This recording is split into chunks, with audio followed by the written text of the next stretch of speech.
ভাবিছিলে নে এনেকৈ বিবাহ কেতিয়াবা কৰিব লাগিব বা সপোন আছিলে নে? মই এইটো কল্পনা কৰা নাছিলোঁ।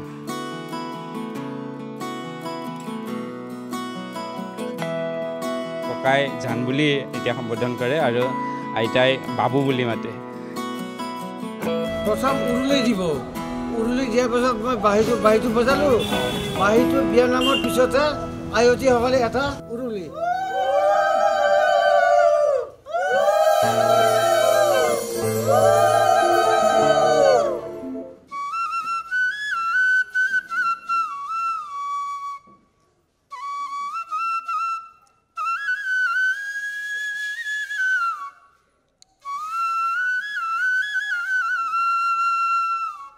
নমস্কাৰ, মই কল্পজিৎ শইকীয়া। আপোনালোকে চাবলৈ আৰম্ভ কৰিছে NKTV+ আৰু এইবাৰ মই উপস্থিত আছোঁ গুৱাহাটী মহানগৰী প্ৰমোদ তালুকদাৰ বৃদ্ধাবাস। আৰু প্ৰমোদ তালুকদাৰ বৃদ্ধাবাসত এতিয়া এখন বিয়াক লৈ চৰ্চা অব্যাহত আছে। এই মুহূৰ্তত সেই বিয়াখনৰ যি পৰিৱেশ, কেনেদৰে এই বিয়াখনৰ বাবে সাজু হৈছে, সেই পৰিৱেশটো মই দেখাবলৈ চেষ্টা কৰিম। জ্যেষ্ঠ ভিডিঅ' জাৰ্নেলিষ্ট দীপাংকৰ শৰ্মা আছে, দীপাংকৰ শৰ্মাই দেখাব। আৰু এনেদৰেই এইসকল ককা আইতাই বিয়াৰ বাবে সাজু হৈছে। আৰু দৰা কইনা আছে মোৰ লগত, মই দৰা কইনাৰ লগতো কথা পাতিবলৈ চেষ্টা কৰিম। জীৱনৰ বহু সংগ্ৰাম আছে তেওঁলোকৰ। প্ৰমোদ তালুকদাৰ বৃদ্ধাবাসত এটা নতুন জীৱনৰ পাতনি মেলিবৰ বাবে গৈছে। নতুন জীৱনৰ কেনেদৰে সপোন দেখিছিল বা ইজনে সিজনৰ লগত থকা যি পৰিকল্পনা কেনেদৰে আৰম্ভ কৰিছে, সকলো কথা মই পাতিবলৈ চেষ্টা কৰিম। আৰু এইসকল ককা আইতাই বিয়াৰ দিনাখনি কেনেদৰে বিয়াৰ নাম গাব বা কেনেদৰে দৰা কইনাক আদৰিব, তাৰ বাবে প্ৰস্তুতি চলাইছে। এই মুহূৰ্তত মই বেলতলাস্থিত প্ৰমোদ তালুকদাৰ সৌৰণী যি বৃদ্ধাবাস, সেই বৃদ্ধাবাসত আছোঁ। উৎপল ইয়াৰ যিগৰাকী স্বত্বাধিকাৰী উৎপল দা আছে, মই তেওঁৰ লগতো কথা পাতিবলৈ চেষ্টা কৰিম। তেখেতৰ সহধৰ্মিনী আছে, তেওঁলোকৰ লগতো কথা পাতিবলৈ চেষ্টা কৰিম। প্ৰথমে মই অকণমান পৰিৱেশটো দেখাবলৈ চেষ্টা কৰিছোঁ, কেনেকৈ বিয়াৰ আখৰা কৰিছে। অকণমান আৰম্ভ কৰক। ৰাম কৃষ্ণ ঋণিকি ৰাম কৃষ্ণ দেখিছোঁ যমুনা, হৰি মোৰ বৈ আছে কদমৰ তলে, ৰাম কৃষ্ণ কদমৰে তলে, ৰাম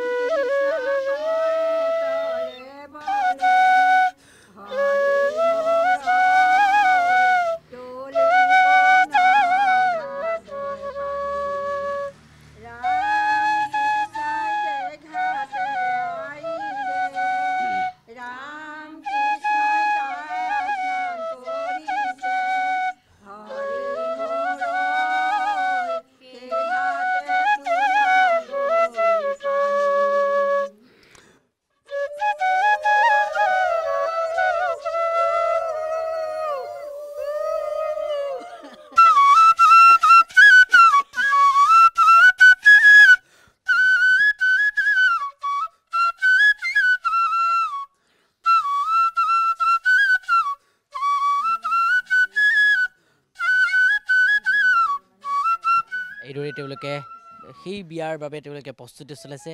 বিয়াৰ ডেটটো মই নকওঁ, তেওঁলোকৰ মুখেৰে মই শুনিবলৈ চেষ্টা কৰিম। মই প্ৰথমে আপোনাৰ কাষলৈ আহিছোঁ। আপোনাৰ নাম কি? পদ্মেশ্বৰ গোৱালা। হয়, ঘৰ আপোনাৰ? বোকাখাত জ্যোতিপুৰ। হয়, কওকচোন কেতিয়া আহিছিলে এই প্ৰমোদ তালুকদাৰ বৃদ্ধাবাসলৈ?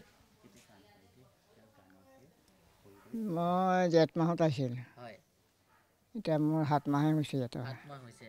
7 মাহ হৈ এতিয়া আপুনি বিবাহ পাশত আবদ্ধ হ'ব। কিয় আপুনি কইনাক কেনেকৈ আকৰ্ষণ কৰিলে বা আপুনি কেনেকৈ ভাল পোৱা হ'ল?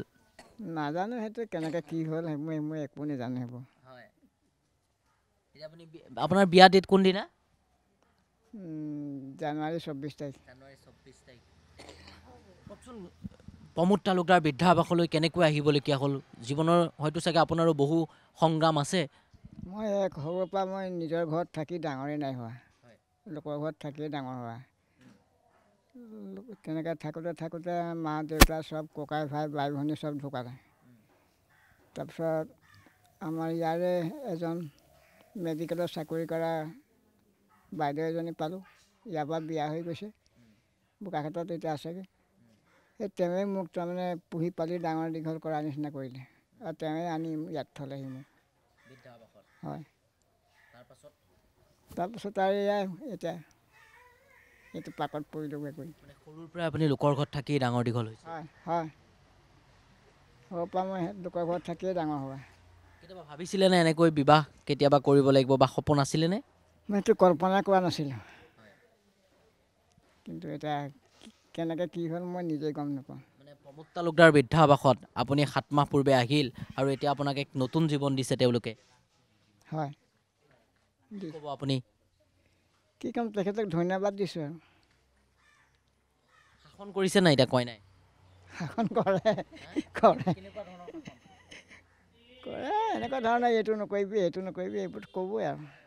বেয়াটো দেখিলে ক'বই, চবেই ক'ব। আগতে মানে আপুনি অকণমান বেয়া আছিলে নেকি? আপুনি বৰ ধুনীয়া গীত গায়, অকণমান গুণগুণাই দিয়কচোন।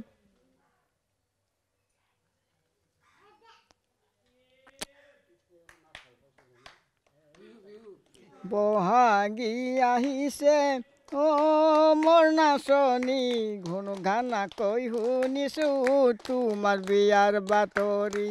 তোমাৰ বিয়া পাতিব বহুত মানুহ আহিব, নুৱাব ধুৱাব মাহ হালধি সানিব, পাতি মুগা সাজেৰে অ মোৰ নাচনী, মৰম বোলাই দিবা পাহৰিব নোৱাৰা। নহয় জীৱন মুকুতা এন্ধাৰতে জিলিকা, দুখ আৰু সন্তাপে অ মোৰ নাচনী, মৰম বোলাই দিবা পাহৰিব নোৱাৰা। আপোনাৰ বয়স কিমান হৈছে? মোৰ 71। 71 বছৰ বয়সত তেওঁ বিবাহ পাশত আবদ্ধ হ'ব আৰু কইনাগৰাকী আছে কাষতে আছে দৰা। কাষতে আছোঁ। হয়, আপোনাৰ ঘৰ আৰু আপোনাৰ মোৰ ঘৰ তেজপুৰ বেচেৰিয়াত। হয়, আপুনি কেনেকৈ শৈশৱ যৌৱন ক'ত কেনেকৈ আছিল? আৰু ঘৰত কিছুমান অশান্তি পালোঁ, পাই পেলাই মামাহঁতৰ ঘৰত গ'লোঁ। মামাহঁতৰ ঘৰৰ পৰা মোক হেৰি কৰি ভাগিনটোৰ লগত, বাইদেউ সৰু ল'ৰাটোৰ লগত মোক হেৰি কৰিলে, কৰোঁতে মই ক'লোঁ মই আশ্ৰমত যাম, মই মানুহৰ ঘৰত নাথাকোঁ। তেনেকৈ কওঁতে তেতিয়া সি থানাৰ যোগেদি আশ্ৰম বিচাৰে। ইয়াত 30 জানুৱাৰীত মই ইয়াত ভৰ্তি হৈছোঁ। হৈ পেলাই আহি এতিয়া এখেতৰ লগত মোৰ চিনা চিনি হ'ল। হোৱাৰ পিছত উৎপল আৰু তৃষ্ণাহঁতৰ গোটেই কৰ্মচাৰীসহ গোট খাই মোক এতিয়া বিয়াত হেৰি কৰিবলৈ প্ৰস্তুত হ'ল আৰু।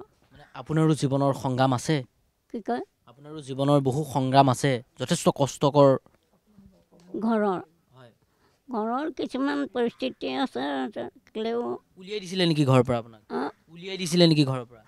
ঘৰৰ পৰা উলিয়াই দিয়াৰ নিচিনাই। উলিয়াই দিয়াৰ কাৰণে মই মামাহঁতৰ ঘৰত গ'লোঁ। কোন কোন আছে এতিয়া ঘৰত? উলিয়াই বোৱাৰী দুজনী, ভাইটি দুটা ঢুকালে। সৰু ভাইটি দশপিণ্ডৰ নাম ঘৰৰ পৰা উলিয়াই দিছে। আপুনি বিয়া হোৱা নাছিল? নাই। তাৰপৰা ওলাই আহি মামাহঁতৰ ঘৰত পিন্ধা কাপোৰেৰে মামাহঁতৰ ঘৰ পালোঁগৈ। গৈ পেলাই তাত 6 মাহ থাকিলোঁ। যোৱা বছৰ হেৰিয়াতে হৈছিলে, অক্টোবৰতে। এই অক্টোবৰ এবছৰ হৈ গৈছে। তেতিয়াৰ পৰা এনেকৈ পেহী ঘৰত থাকিলোঁ, মামাহঁতৰ ঘৰত থাকিলোঁ। থাকি পেলাই আহিলোঁ। আহি সৰু ভাগিনটোৰ লগত আহি ছাৰৰ আশ্ৰমত মই ভৰ্তি হ'লোঁহি। আপোনাৰ যে এতিয়া বিয়া হৈছে, ঘৰত আপুনি কৈছেনে, অৱগত কৰিছেনে? গম পাইছে, বহুতে গম পাইছে। আৰু মই আঞ্চলিক গায়ন বায়ন সন্থাৰ সভাপতিলৈ মই ফোন কৰিলোঁ। কৰোঁতে তেখেতে মোক তাৰ পৰাই কৈছে, তই বহুত ভাল কাম কৰিছ, তই পিছুৱাই নিদিবি, আগবাঢ়িবলৈ চেষ্টা কৰিবি। আৰু তই দেউতাৰ নাম কৈ পেলাই কৈছে, আমুকা মাষ্টৰৰ ছোৱালী। দেউতাৰ শিক্ষক আছিল আপুনি? শিক্ষক আছিলে, তেজপুৰ জুবিলি স্কুলৰ শিক্ষক আছিল। শিক্ষকৰ ছোৱালী আজি বৃদ্ধাবাসত আহি পেলাই আশ্ৰমত থাকিব লাগে। আশ্ৰমখন বেয়া নহয়, মই যিখিনি পাইছোঁ বহুত ফেচিলিটি পাইছোঁ ইয়াত, বহুত মৰম পাইছোঁ, চেনেহ পাইছোঁ। আৰু উৎপলে আমাক যিখিনি সাহস দিছে, যিখিনি হেৰি কৰিছে, বহুত মানে আমাক হেৰি কৰিছে, উৎসাহ। আপোনাৰ বয়স কিমান? ঘৰত নহয় আপোনাৰ বয়স কিমান? বয়স মোৰ এতিয়া 65 বছৰ চলি আছে। আপোনাৰ নামটো অকণমান কৈ দিব নেকি? মোৰ নামটো জয়প্ৰভা বৰা। কৈছোঁৱেই যে বৃদ্ধাবাসত তেওঁলোকে যথেষ্ট কষ্ট বা সংগ্ৰামৰ মাজেৰে এই বৃদ্ধাবাসত তেওঁলোকে জীৱন অতিবাহিত কৰে আৰু এইগৰাকী বাইদেউ দেউতাক শিক্ষক আছিল আৰু এক আৱেগিক পৰিৱেশ এই মুহূৰ্তত তেওঁ জীৱনৰ বহু কথা ইতিমধ্যে আমাৰ দৰ্শকসকলক কৈছেই যে দেউতাক শিক্ষক আছিল, ঘৰৰ পৰা উলিয়াই দিছিল, দুগৰাকী বোৱাৰী বৰ্তমান সময়ত আছে আৰু তাৰ মাজতেই তেওঁ বিয়া অনুষ্ঠিত হ'ব, বিবাহ পাশত অনুষ্ঠিত হ'ব। অকণমান আপোনাৰ কাষলৈ আহিছোঁ, এখন বিয়া হয়তো প্ৰমোদ তালুকদাৰ বৃদ্ধাবাসত প্ৰথমখন বিয়া হ'ব। হয়, খুব আনন্দ। আমাৰ ককা আইতাকো যথেষ্ট মানে আনন্দ লাগিছে আৰু এই চেগতে মই আমাৰ নৱবৰ্ষৰ মানে শুভেচ্ছা জনাই, অৰ্থাৎ মাঘৰ বিহুতে সমূহ আমাৰ অসমবাসী ৰাইজক বিয়ালৈ মই নিমন্ত্ৰণ জনাইছোঁ আৰু লগতে আমাৰ ককা আইতা বহুত আনন্দ, বহুত ফূৰ্তিতে আমি আছোঁ যে আমাৰ এই নতুন বছৰত মানে নতুন হেৰিত আমাৰ ককা আইতাৰ বিয়াখন আমাৰ ইয়াত হ'ব, আমি উপভোগ কৰিব পাৰিম। গতিকে আমি ৰাইজকতো নিমন্ত্ৰণ কৰাৰ আগমুহূৰ্ততে আমাৰ NETV সমূহ কৰ্মকৰ্তাক ক্ষমা কৰিব, NKTV সমূহ কৰ্মকৰ্তাক আমাৰ এই বৃদ্ধাবাসীত আহিবলৈ অনুৰোধ জনাইছোঁ। ধন্যবাদ জনাইছোঁ আৰু এইদৰেই তেওঁলোকে বিভিন্ন প্ৰান্তৰ পৰা অহা এইসকল বৃদ্ধাবাসৰ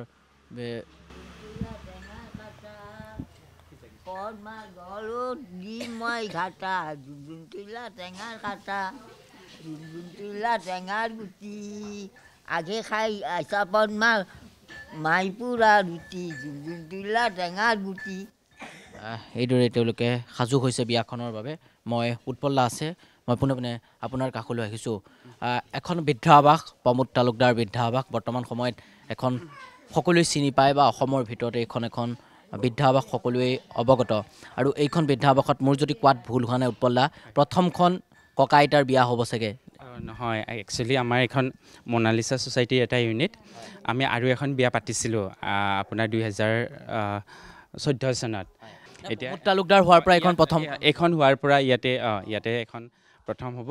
কইনা থাকিব মাতৃনিবাস মঠঘৰীয়াত, দৰা ইয়াতে থাকিব, ইয়াৰ পৰাই যাব। আগতে ইয়াতে আছিলে দৰা কইনা, ইয়াতে তেওঁলোকে ককাই গান গাইছিলে, সেই ককাৰ গানত মুগ্ধ হৈ তেওঁলোকে ইজনে সিজনক ভাল পাইছিল আৰু তেওঁলোকৰ ভালপোৱাক আমি এটা নাম দিবলৈ আমি বিয়াৰ আয়োজন কৰিছোঁ আৰু ঘৰৰ যি নিজৰ নহ'লেও আত্মীয় স্বজন যি আছে তেওঁলোকৰ সন্মতিত আমি অহা 24 জানুৱাৰীত বিয়াখন ইয়াতে অনুষ্ঠিত কৰিছোঁ আৰু এই বিয়াখন লৈ ৰাইজেও সঁহাৰি জনাইছে আৰু মই সমূহ ৰাইজকো নিমন্ত্ৰণ জনাইছোঁ NKTVৰ জৰিয়তে। সকলো আহক, পাৰিলে অলপ সহায়ো কৰক, কোনোবা দালি বা চাউল সেনেকৈও দিয়ক অলপ বিয়াখন যাতে, কাৰণ ককাই কিমানমান মানুহ অহাৰ? মানুহটো বহুত হ'ব, 4000 মান মানুহ হ'ব বুলি ভাবিছোঁ আৰু মঠঘৰীয়াতে হ'ব, খোৱা লোৱাখিনি মঠঘৰীয়াতে হ'ব, যিটো মাদ্ৰাছ হোম আছে তাতে এখন খেলপথাৰ আছে তাতে হ'ব আৰু দৰা ইয়াৰ পৰা 3-4টা মানৰ ভিতৰত দৰা যাব তালৈকে। আৰু আচলতে এই বয়সতে, বৃদ্ধ বয়সতে মানুহৰ সংগৰ প্ৰয়োজন হয়। এইটো হ'ল বিয়াটো এটা যদিও নাম, তেওঁলোকৰ মৰম ভালপোৱাটো আচলতে বহুত ডাঙৰ কথা। এই বয়সত ইজনে সিজনক মানে চাব পাৰিব, হয়। গতিকে আপোনাক এই কথাখিনি সুধিব বিচাৰিছোঁ যে বৃদ্ধাবাসত আপুনি 2009 চন পৰাই বৃদ্ধাবাসটো আৰম্ভ কৰিছিল আৰু তেতিয়াৰ পৰাই আপুনি যথেষ্ট বিভিন্ন প্ৰান্তৰ পৰা অহা লোকসকলক লগ পায়, কেতিয়াবা ঘৰৰ পৰা উলিয়াই দিয়া হওক বা অত্যাচাৰ কৰে, বোৱাৰীয়ে অত্যাচাৰ কৰে, পুত্ৰই অত্যাচাৰ কৰে আৰু সেই অত্যাচাৰৰ বলি হোৱা এগৰাকী শিক্ষকৰ জীয়াৰী বৰ্তমান সময়ত আপোনাৰ বৃদ্ধাবাসত আছে আৰু 61 বছৰ বয়সত, এতিয়া 65 বছৰ বয়সত এতিয়া বিবাহ পাশত আবদ্ধ হ'ব। তেওঁ যেতিয়া কথাখিনি কৈছিল যথেষ্ট আৱেগিক হৈছিল, কেনেকৈ লগ পাইছিল তেওঁক অকণমান যদি কৈ দিয়ে? আচলতে তেখেতৰ এজন ভাগিন আছিলে, সেই ভাগিনে আমাৰ তাত লৈ আহিছিলে আৰু ককা যাৰ ঘৰত কাম কৰিছিলে, ককা আৰু সৰুৰ পৰাই বেলেগৰ ঘৰত কাম কৰিছিল, এই তেওঁলোকৰ বাইদেউ এগৰাকী, তেওঁ ভাল, মই বেয়া বুলি নকওঁ, বহুত ভাল মানুহ।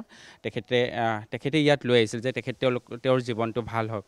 তো এনেকৈ দুজনে আহিছিলে আমাৰ মাজলৈ আৰু অহাৰ পিছত এখন নতুন দায়িত্ব লৈ আপোনালোকে আৰম্ভ কৰিছে। হয় আমি সেয়েহে তেওঁলোকৰ আমি যুগ্ম জীৱনৰ পাতনি মেলাৰ বাবে বিয়াখন আমি কৰিছোঁ অলৰেডি এটা আগতে বেলেগকৈ আছিলে এটা ৰুম তেওঁলোকক দি দিছোঁ ককাই আমাক নজনাকৈ ক'ৰবাৰ পৰা পৰ্দা লৈ আহিছে ৰুমটো খিৰিকী চিৰিকী দিছে যিটো আমাৰ ধৰক বহুত বছৰ তাতে পৰ্দা নাছিল মই ককাক সুধিলোঁ ককা পৰ্দা কিয় লগাইছা কৈছে এতিয়া লাগিব নহয় বিয়া পতাৰ পিছত তো তেনেকুৱা আৰু ইজনে সিজনক আগৰ পৰাই কিবা যদি আইতাই কিবা এটা কোনোবাই কমলা এটাও দিছিল অকণমান খাই এইটো মনে মনে তেওঁক দিছিলে তো এনেকুৱা ভালপোৱা আছিলে আৰু ককাই জান বুলি এতিয়া সম্বোধন কৰে আৰু আইতাই বাবু বুলি মাতে গতিকে ভাল হওক তেওঁলোকৰ জীৱনটো ভাল হওক মই আপোনাৰ কাষলৈ আহিছোঁ দীৰ্ঘদিন ধৰি আপুনিও এই ছ'চাইটিৰ লগত জড়িত আপুনিও আছে বিভিন্ন প্ৰান্তৰ পৰা বিভিন্ন ব্যক্তি আহে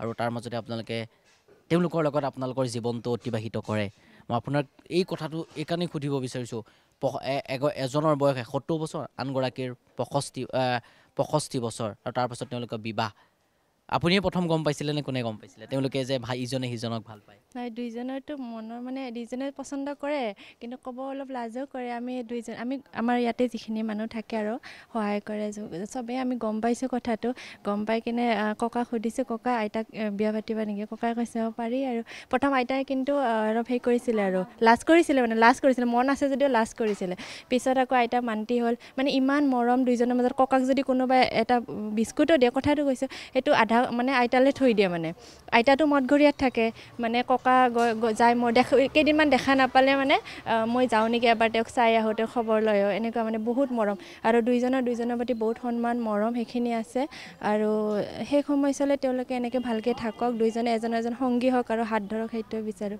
ভালকৈ বিয়াখন হওক ভালকৈ হৈ যাওক সকলো ৰাইজে আহক বিয়াখনলৈ বিয়া হোৱাৰ পাছত ইয়াতে থাকিব নে তেওঁলোকে গীতানগৰত নাই কইনা তাৰ পৰা আমি ইয়াতে লৈ আহিম ইয়াৰ পাছত তেওঁলোকে ইয়াতে থাকিব ইয়াতে ৰুম এটা ৰেডি কৰা হৈছে ককাই ক'লৈ নিজে চবখিনি পৰ্দা চৰ্দা লগাই লৈছে আৰু মানে ককাই কয় কিয় লগালে ককাই কয় আৰু মহিলা মানুহ এগৰাকী কেনেকৈ থাকিব ধুনীয়াকৈ ৰুমটো সজাই লৈছে আৰু ধন্যবাদ জনাইছোঁ আৰু কওক হাঁহি উঠা ঘটনাটো কি হয় মানে ককাৰ মোবাইল নাই মোবাইল আছে মোৰ মোবাইল আছে মোৰ তাত আহে কেতিয়াবা ফোনটো লগাই বোলো ক'ত ফোন কৰে মঠঘৰীয়াত অলপ জয়াৰ লগত কথা পাতোঁ এই বুলি কৈ মই মোবাইলটো লগাই দিয়াৰ পিছত তেওঁ বঢ়িয়া কৰি ফোনত আৰু কথা পাতে আৰু ধন্যবাদ আৰু এয়াই হৈছে প্ৰমোদ তালুকদাৰ বৃদ্ধাবাস বিভিন্ন সময়ত চৰ্চা অব্যাহত থাকে আৰু তাৰ মাজতেই গুৱাহাটীৰ বেলতলা স্থিত